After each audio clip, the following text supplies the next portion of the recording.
Kailangan mo ba ng kopya ng PSA birth certificate mo or marriage certificate? Pwede rin yung death certificate or no record of death. Pwede kang mag-request online. Ipapadala mo sa Pilipinas. Kung OFW ka, posible rin. Gusto mong ipadala sa abroad.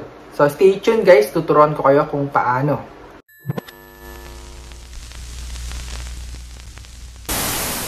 Before we begin ang requirements, alam nyo kung anong document ang kailangan nyo.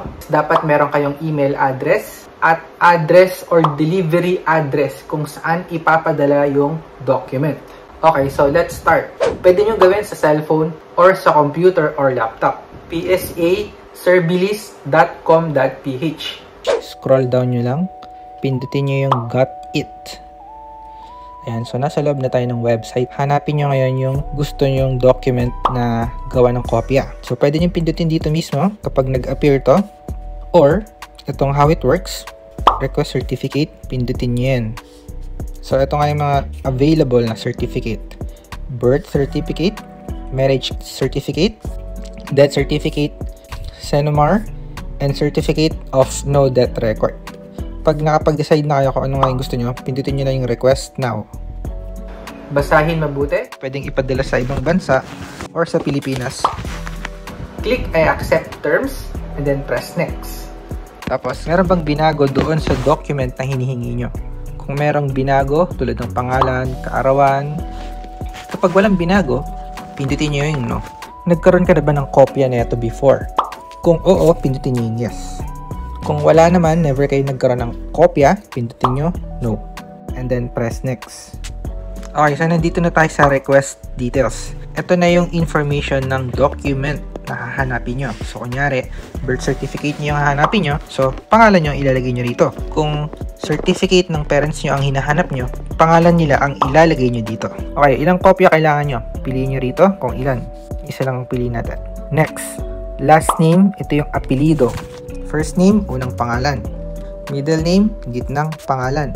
Saang bansa pinanganak? Syempre, birth certificate nga, Philippines yan. Select province, so saang probinsya ipinanganak base sa document. So, pumili na lang kayo ng sagot dito guys. Dapat hindi mali yung isasagot nyo. So, maraming option yan. Date of birth. Maglalagay lang tayo ng random na numbers. So, M, ibig sabihin ito yung buwan. Day, month, tapos year. Gender.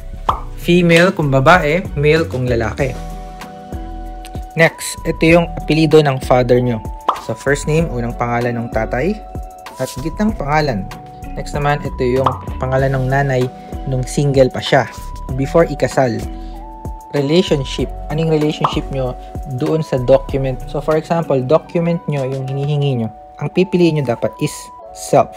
Pero kung yung document na hinihingi nyo ay marriage certificate, pwedeng para sa'yo or para sa husband mo yun. Or ibang certificate na hindi para sa inyo, pipiliin nyo na lang dito sa options. Basta, hindi pwede yung mga kaibigan. Dapat within the family lang.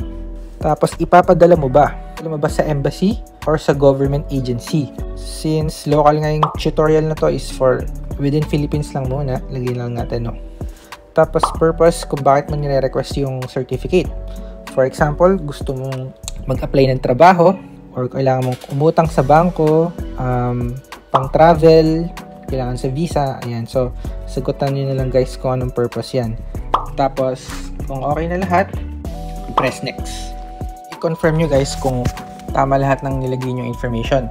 Kasi pag mali na naman yan, edi magre-request na naman tayo ng bagong document. Number 2, ito na yung information ng nagre-request. So, kunyari ako yung nagre-request, ilalagay ko yung pangalan ko rito. So, ito yung apelido, first name ko, and middle name. Middle initial lang, so letter lang ang kailangan. Make sure guys na meron kayong email address na working. Kasi dito ipapadala yung confirmation na nasend na. And then, phone number sa Pilipinas. Next, delivery ba o pick up? And so, pag gusto mong abroad, syempre, pipili mo kung anong bansa. For example, gusto kong ipadala sa Singapore. Tapos, ilalagay natin yung address line 1 and 2 and then zip code. Yan. So, kung gusto mong ipadala sa ibang bansa. Kasi nga, tutorial na to, gusto ko muna mag-focus sa local delivery. Hanapin lang natin yung Philippines. Sasagutan nyo ngayon dito guys yung province nyo, municipality, and barangay. So, again, straightforward yan. Pag click nyo yung arrow, nandyan lahat ang sagot. Tapos address line, required to kasi may asterisk, street name, anong floor number nyo sa condo, any additional address para madaling mahanap ng delivery person. Si code, kailangan mo rin ilagay yan. So pag okay na, pipindutin nyo yung next after yung mailagay yung address. Pero bago ko i-next, nakikita nyo to, pick up at LBC branch. So pag pinili nyo yan guys, hahanap naman kayo ng LBC branch na malapit sa inyo. So province, municipality, and LBC branch. So maraming LBC sa Pilipinas, kayo na lang pumili. Okay na, nakapili na tayo ng delivery, kung saan i-deliver, press next na natin.